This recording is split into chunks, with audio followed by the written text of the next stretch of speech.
50 cars filled with Ku Klux Klan members rolled through Monroe, North Carolina, led by the town's own police chief. Their target, a brick house where Marine Corps veteran Robert F. Williams and a group of black World War II soldiers waited. The Klan had terrorized this neighborhood for months, but tonight, black men would shoot back.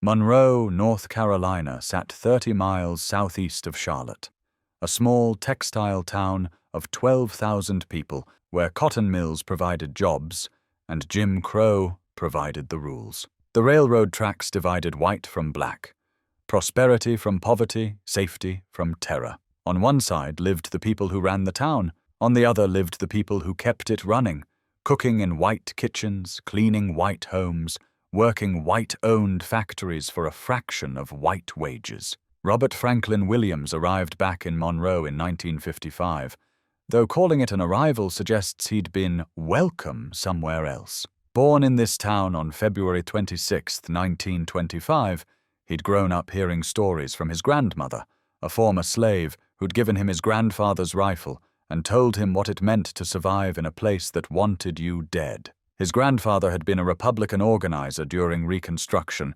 publishing a newspaper called The People's Voice, until white violence made him choose between his voice and his life. He chose life, but kept the rifle. Williams knew Monroe's particular brand of hatred intimately. When he was 11 years old, he'd watched police officer Jesse Helms Sr., father of the future senator, drag a black woman bleeding through the streets by her hair after administering what the officer called an arrest. The woman's screams echoed in Williams' head for years. The sight of that badge glinting in the sun, while white onlookers smiled and nodded, taught young Robert a lesson that no school would ever address. The law in Monroe wasn't there to protect him. It was there to remind him of his place. He'd tried to escape that place. During World War II, Williams migrated north like hundreds of thousands of other black Southerners, finding work in Detroit's auto factories. He was there in 1943 when white mobs stormed through black neighborhoods, killing dozens. He fought back then, young and angry, learning that Northern freedom was just Southern oppression with better lighting. In 1944, he was drafted into the Army, serving until 1946. Then he joined the Marines, 1954 to 1955, where he learned discipline, marksmanship, and the bitter irony of defending a country that wouldn't defend him. When he returned to Monroe in 1955, he found the local National Association for the Advancement of Colored People chapter gasping its last breath. 6 members remained, from what had once been a thriving organization. The others had been fired from jobs, threatened, beaten, driven out. Southern states were systematically destroying the NAACP, branding it communist, outlawing it where they could. In Monroe, simply attending a meeting could cost you everything. Williams started recruiting, not from the middle-class teachers and preachers who typically led NAACP chapters. He went to the factories, the farms, the unemployed men standing on corners.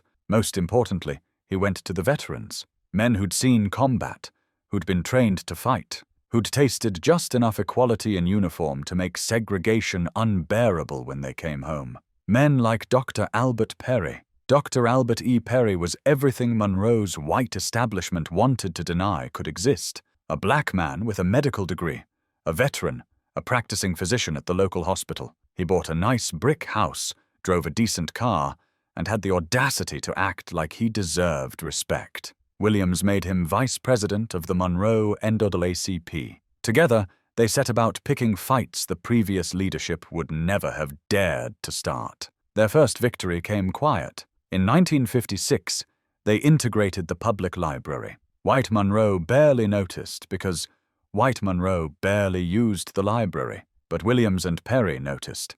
They'd proven that pressure worked, that the system could be moved, so they picked a target that mattered more, the swimming pool. In the summer of 1957, 2 black children drowned in a creek. There was nowhere else for them to swim. Monroe's public pool, built with federal tax dollars that black families paid just like white families, was reserved exclusively for white residents. Black children had to make do with unsupervised creeks, muddy rivers, and the consequences that came with them. 2 children went under and didn't come up. Their names were lost to history, but their deaths sparked something that wouldn't be forgotten. Williams went to the city council with a reasonable request.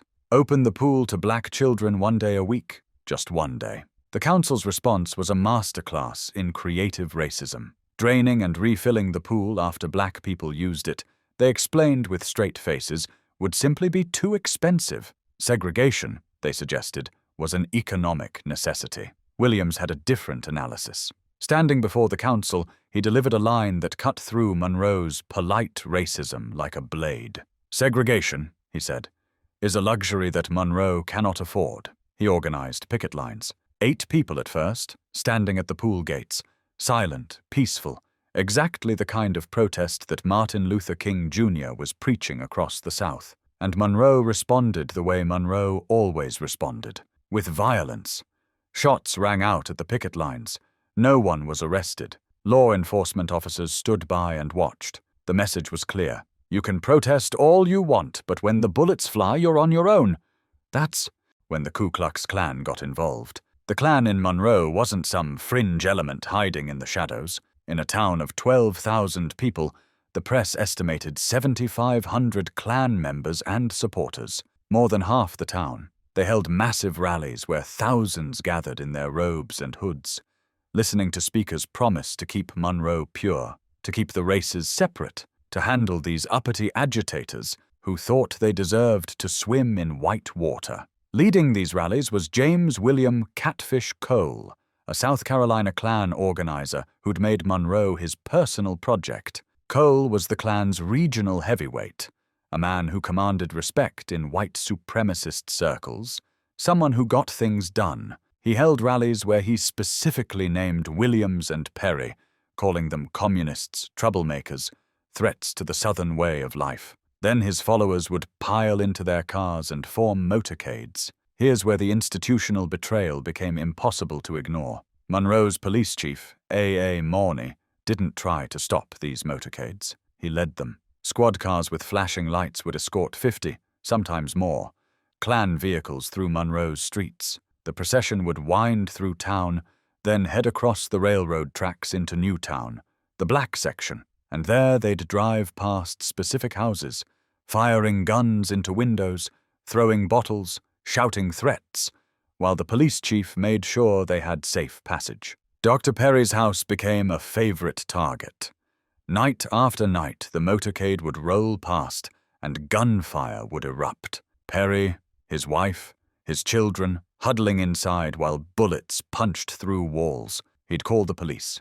They'd tell him they couldn't confirm any shooting had occurred, despite the holes in his house and the shell casings in his yard. Then they'd suggest perhaps he'd be safer if he stopped causing trouble. Williams made a decision that would define his life and split the civil rights movement. If the law wouldn't protect black people would protect themselves. He applied for a charter from the National Rifle Association. The NRA approved it without hesitation. Williams formed what he called the Black Armed Guard, though officially it was the Monroe chapter of the NRA. 50 to 60 men, most of them veterans like Williams, men who knew how to handle weapons, how to maintain discipline under fire, how to return fire effectively. They trained, they drilled, they bought guns with money raised from supporters, including fundraisers in Harlem, where Malcolm X would later invite Williams to speak at his mosque. They studied tactics, and they prepared Dr. Perry's house like it was a forward operating base.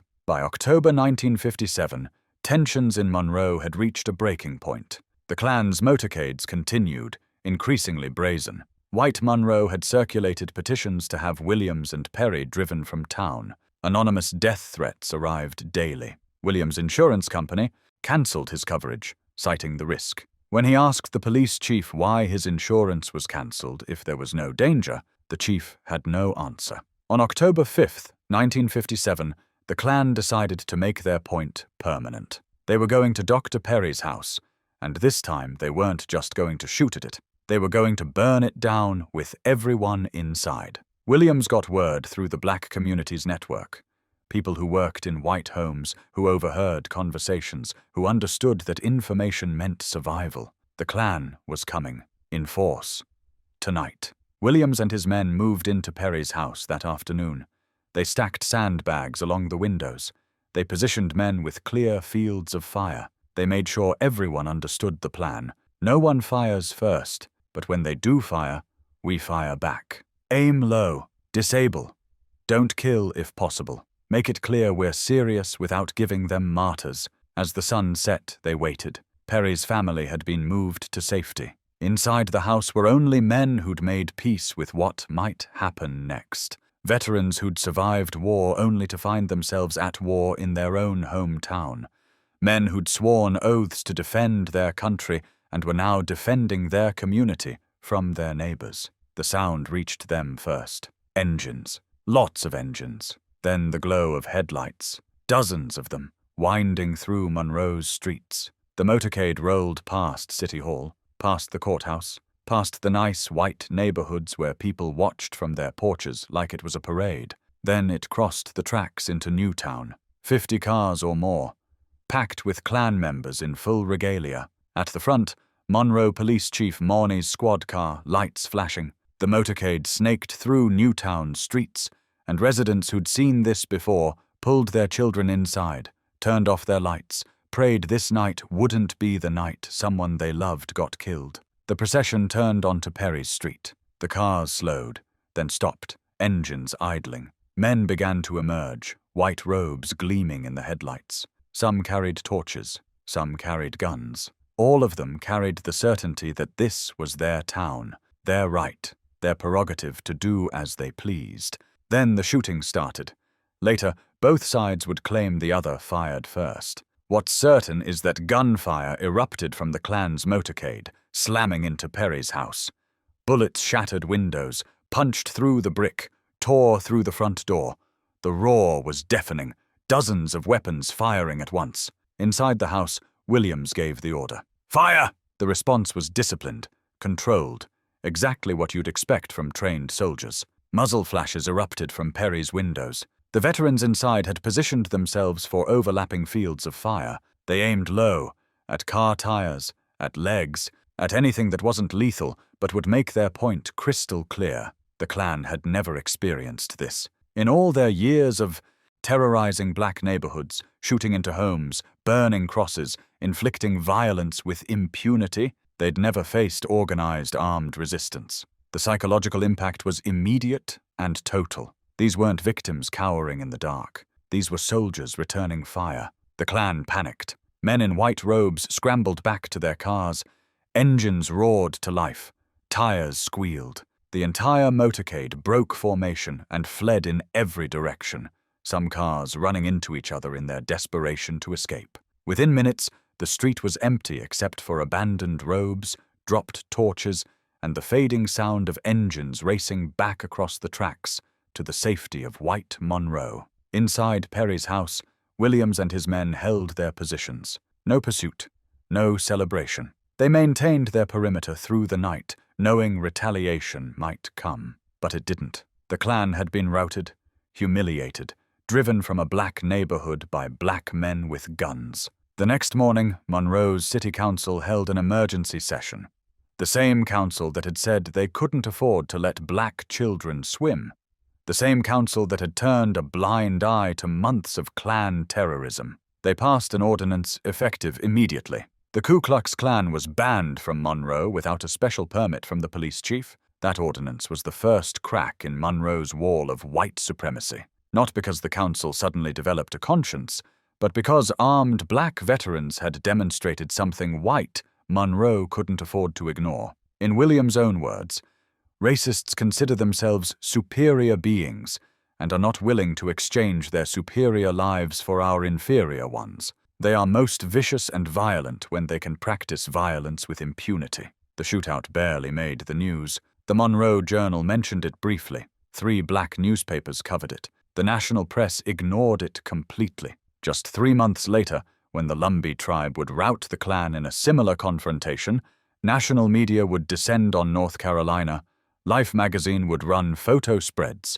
politicians would issue statements. But when black men defended themselves with guns, white America decided that story was better left untold. Williams understood why. As he'd later write, the national press played up the Indian Klan fight because they didn't consider this a great threat. The Indians are a tiny minority, and people could laugh at the incident as a sentimental joke. But no one wanted black people to get the impression that this was an accepted way to deal with the Klan, so the white press maintained a complete blackout about our fight. But word spread through black communities across the South. Veterans heard what had happened in Monroe. Working people heard. Young activists heard. The message was clear. Nonviolence was a tactic, not a suicide pact. You could advocate for peace while keeping a rifle behind the door. The October 5th. Shootout didn't end Monroe's racial violence, but it fundamentally changed its character. The Klan never conducted another motorcade through Newtown. They couldn't. They'd been exposed as cowards who only fought when resistance was impossible. When black men shot back, they ran. Less than a month later, the Klan tried a different approach. If they couldn't eliminate the troublemakers by force, they'd eliminate them through the legal system. Dr. Perry was arrested on charges of performing an abortion on a white woman. The accusation was almost certainly false. Perry was Catholic, opposed to abortion on religious grounds. The woman herself said she'd asked him to perform the procedure, but that he'd refused. None of that mattered. The newspaper headline screamed, "Negro doctor arrested for criminal abortion on white woman." The racism was coded into every word.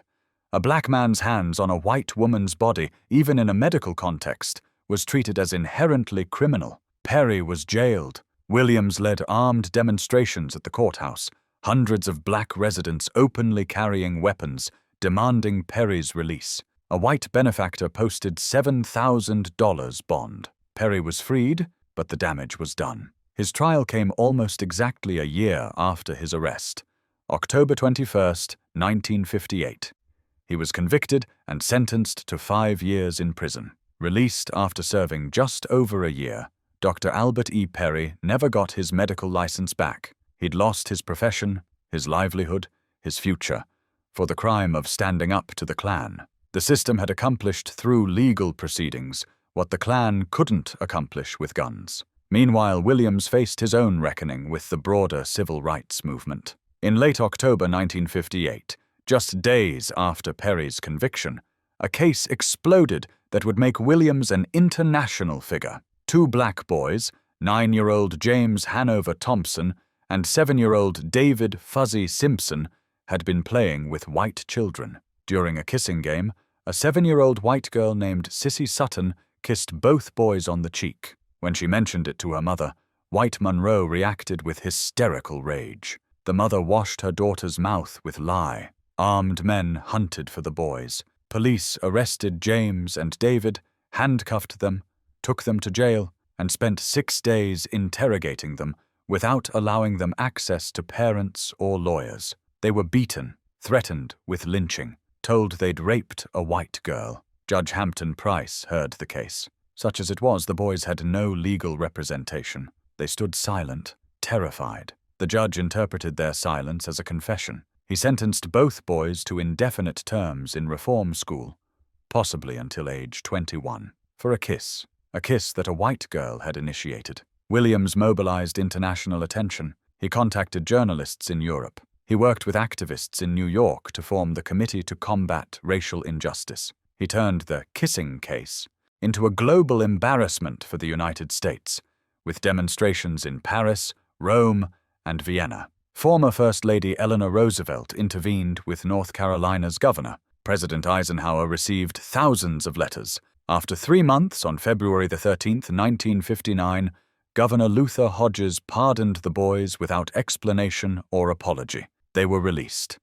Their lives were destroyed. James Thompson would spend most of his adult life in and out of prison. David Simpson largely disappeared from the record. In 2011 interviews, James's sister Brenda would remember sweeping bullets off their front porch every morning while the Klan burned crosses in their yard. The kissing case made Williams famous, but it also made him a target. Then came the event that would force him into exile. In May 1959, a Monroe court heard the case of Mary Ruth Reed, a 23-year-old black woman who was 8 months pregnant when Louis Medlin, a white man, assaulted her and attempted to rape her. Medlin was charged. The trial was brief. The all-white jury deliberated briefly. Not guilty. Williams stood on the courthouse steps as Medlin walked free, and he said something that would end his leadership of the Monroe NAACP. Black women approached him, devastated,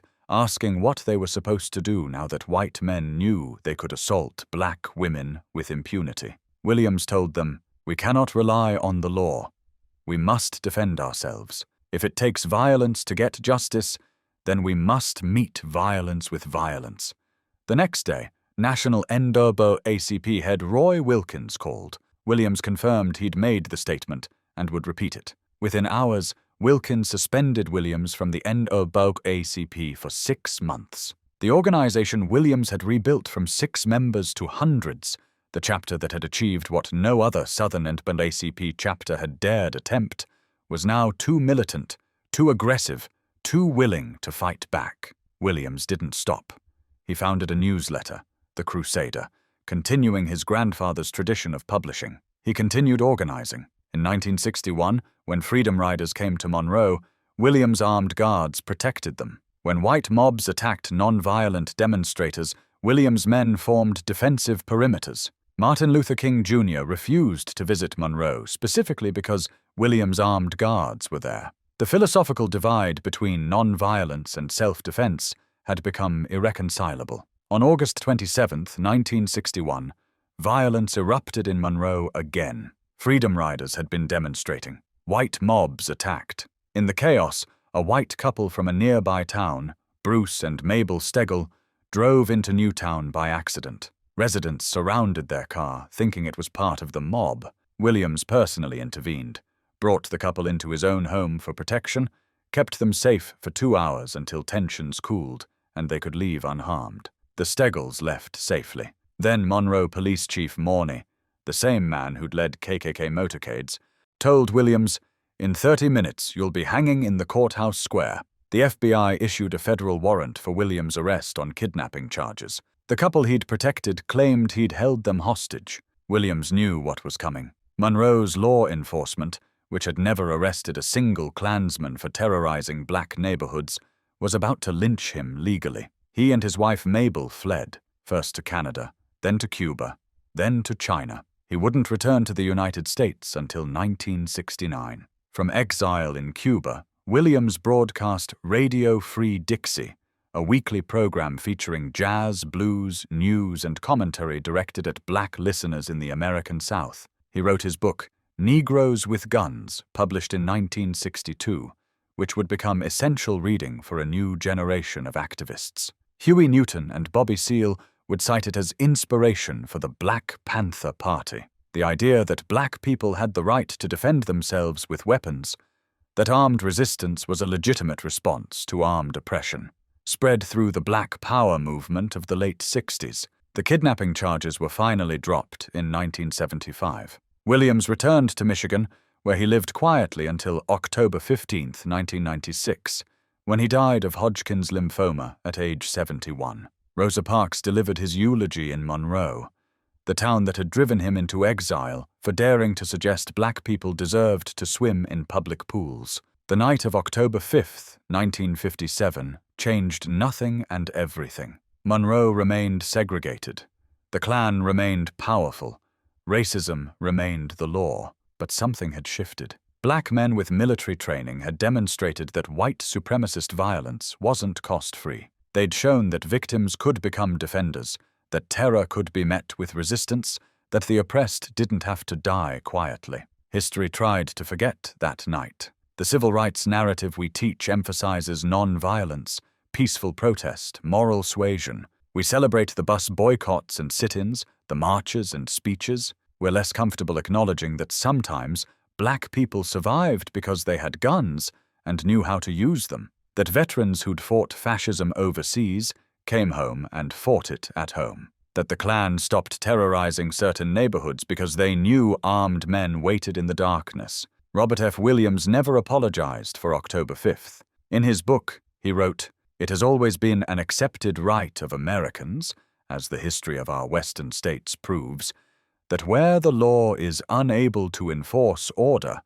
The citizens can and must act in self-defense. We asserted this right, and we did what the law officers refused to do. We stopped the terror. We stopped it permanently. The Monroe shootout poses an uncomfortable question for American history. How much of the progress we credit to moral appeals actually came from the threat of armed resistance? How many white supremacists backed down not because they'd seen the light, but because they'd seen what happened when black veterans shot back? How much of the civil rights movement's success depended on the unspoken pressure of men like Williams, proving that black communities could defend themselves if pushed too far? We'll never know for certain. What we do know is that after October 5, 1957, the Klan never conducted another armed motorcade through Monroe's black neighborhoods. We know that the city council passed an anti-Klan ordinance the very next morning after refusing to act for months. We know that white Monroe's terrorism lost its impunity. And we know that black veterans, men who'd been told they weren't good enough to swim in public pools, proved they were more than good enough to stand their ground when armed mobs came calling. The story of that night, and the man who organized the resistance, deserves more than a footnote. It deserves to be told in full as a reminder that justice in America has often been extracted at gunpoint by people who refused to die quietly. Robert F. Williams and his men didn't start the violence in Monroe. They just finished it.